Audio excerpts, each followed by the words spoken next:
Syrian state television has said Israel bombed Syria overnight, and this has been confirmed by a U.S. military official. The airstrike supposedly targeted a massive military research site in Damascus. RT's Middle East correspondent Paula Sleer now has the latest.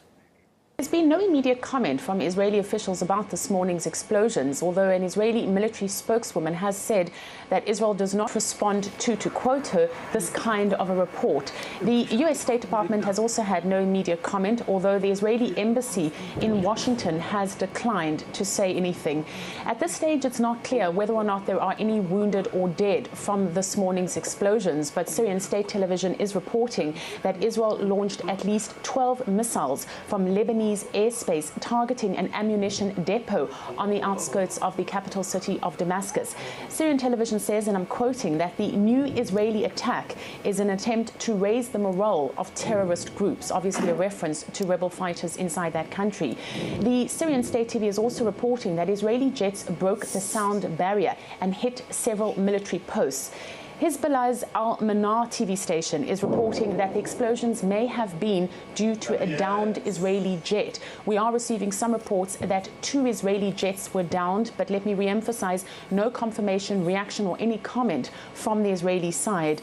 This comes as we start to see rumors now, particularly online, following the latest volley of attacks on the Syrian regime. And these rumors state that the Syrian President Bashar al-Assad will soon officially declare war on Israel. Now, many are dismissing these reports as strictly rumor. There is also speculation about the nature of this morning's attack, with some insisting that Israel's weaponry was nuclear-like. There are some who are saying that chemicals could be smelt in the air and that the attack was coordinated between Israel and the help of Syrian rebel fighters. Eyewitnesses have described the attack as, to quote them, an earthquake and unprecedented. Now, Israel has in the past repeatedly warned that it is prepared to resort to force to prevent Syrian weapons reaching the hands of Hezbollah, which is an organization Israel claims is a terrorist organization based in Lebanon. The ammunition depot that was hit this morning is a strategically important military position to the regime of the Syrian President Bashar al-Assad. There is video footage. It is not yet verified, but it has been posted to YouTube, at least 3 videos showing a huge ball of fire rising into the night sky over this morning, the early morning's attack. Damascus certainly is heating up its rhetoric. I mean, let me make the point that the research center that was hit this morning was the target of an earlier Israeli strike back in January. And according to Damascus, that strike saw 2 people killed and some 5 workers wounded. As I said, we're still waiting for Israeli confirmation regarding this morning's strike, and we're also still waiting for an official public Israeli confirmation regarding a strike overnight Thursday. Now, according to unnamed Israeli officials who are speaking on condition that they speak anonymously, that attack was also carried out by Tel Aviv. That attack is believed to have hit an arms convoy believed to be destined for Hezbollah in Lebanon. It was first broken by American officials who said that it was an Israeli strike. What it does indicate is that this conflict is not only becoming regional, but certainly has international ramifications as well. Hezbollah is a militant organization. It is based in Lebanon, but it is allied with Damascus. And Israel has repeatedly in the past said that it would do everything to stop any kind of game-changing weapons from getting into the hands of the organization. Lebanon has also lodged a complaint with the international community, saying that Israel violated international law by flying over Lebanese airspace. Israel in recent days has taken widely reported steps to neutralize threats that are emanating from Syria. And this is a departure, because when the Syrian conflict first broke out, Israeli officials were very reluctant to make any kind of comment over what was happening across their border. But certainly the situation is intensifying on the ground, and we're keeping a close look. RT correspondent Paula Sleer right there. Well, just a bit earlier in the program here on RT, we spoke over the phone with Damascus-based journalist Abdallah Mawazini. He described the chaos in the Syrian capital after the latest reported Israeli attack. Well, the explosion happened in Damascus, attacks everywhere, all the houses were shaken. Now we got more information about the place where it is centered in Al Gamaraya, and also a military station close by in Hama area. Everybody went up. Most of the people who went down to the warehouses downstairs to make sure that they are safe. Now I'm getting more information soon and soon. Four big explosions were heard everywhere in Damascus.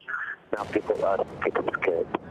We have also some unconfirmed news that there is one jet was down, one Israeli jet. The Syrian officials TV said that it's an Israeli attack by jet over Damascus.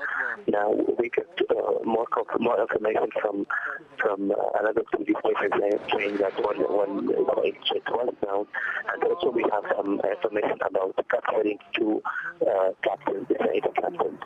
The Syrian TV has confirmed that this is an Israeli attack, and there is more research about it, and we have more confirmed information that it's an Israeli jet that's attacking.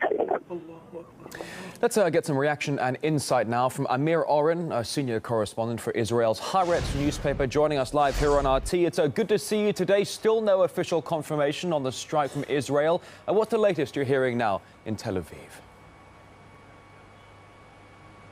Yes, there is no official confirmation because this is part of the Israeli policy, which you can describe as pounce but do not announce, or don't let but don't tell. Don't let the Syrian regime transfer its surface-to-surface missiles and surface-to-air missiles to Hezbollah, but don't brag about it because saving face for Bashar Assad may be even more important than the very act of the attack. So while there is no official confirmation, you can take it almost as face value when you hear the US side confirm it unofficially. That's right, as we did get the unofficial confirmation from at least one US official inside Washington.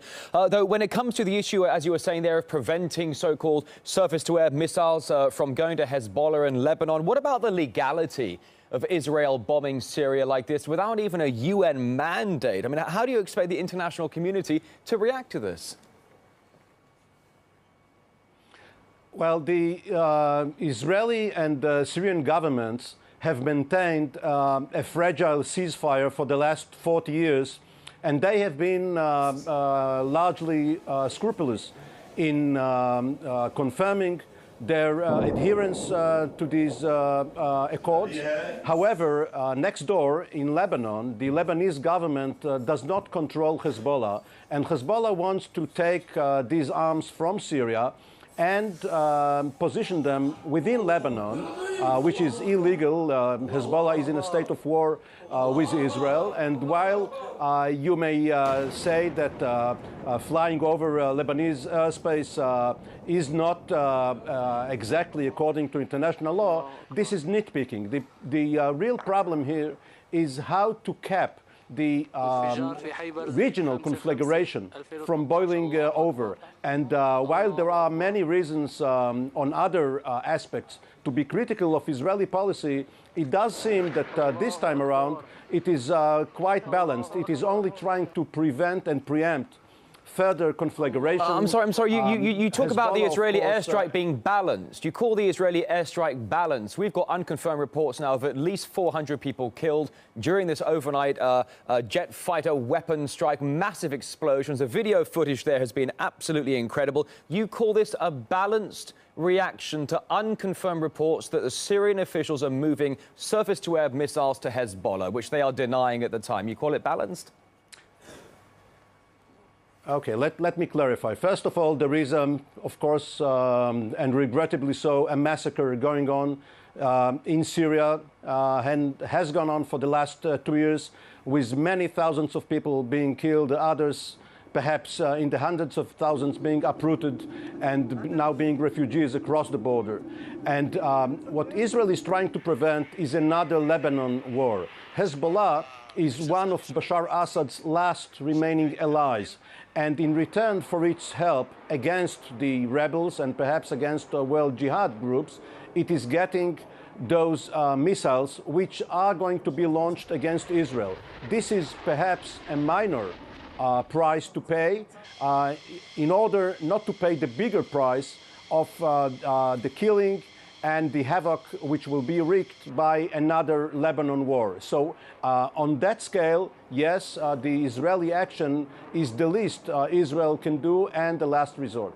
The least Israel can do and the last resort. All right. Well, obviously, there is a conflict going on in the region. Tempers are flaring. It's hotting up a lot. It's very difficult to get confirmation from both sides of the story here, though at least one U.S. official now confirming the latest Israeli airstrike. Do you think Washington is likely to get involved? I've got a story from one of the news agencies saying that the Israeli Prime Minister Netanyahu convened the Security Cabinet on Thursday night to approve the strike in Syria. Where does Washington stand with all this?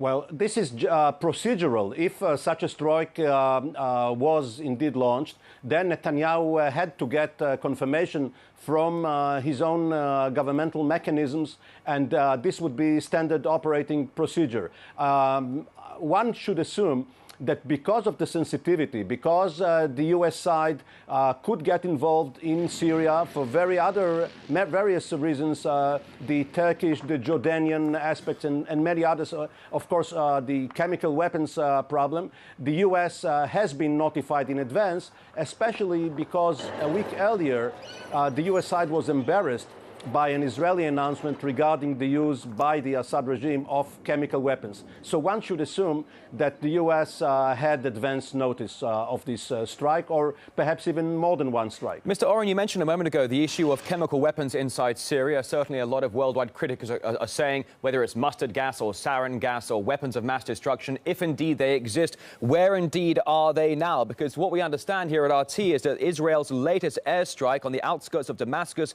targeted a massive military research facility. If there are chemical weapons in there, what has Israel just done?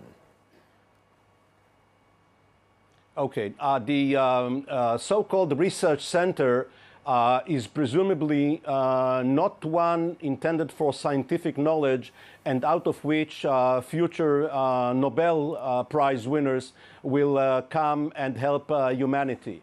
If there are chemical precursors and other materials, they are usually held separately. You do not mix them before you are going to use them. So there are various containers on the way to missiles or other vehicles intended to launch them. The problem is how to hit them without causing the breaking up of these containers and causing damage to the population in the vicinity. Presumably, these considerations are being taken by either Israeli or American experts or others as they plan these attacks, especially if these so-called research centers are located within populated areas such as the Indeed, Damascus as you say, populated areas as in Damascus. All right, we'll have to wait for further confirmation on this developing breaking news story here on RT. Live from Tel Aviv, Amir Oren, a senior correspondent for Israel's Haaretz newspaper. Thank you very much for your time today.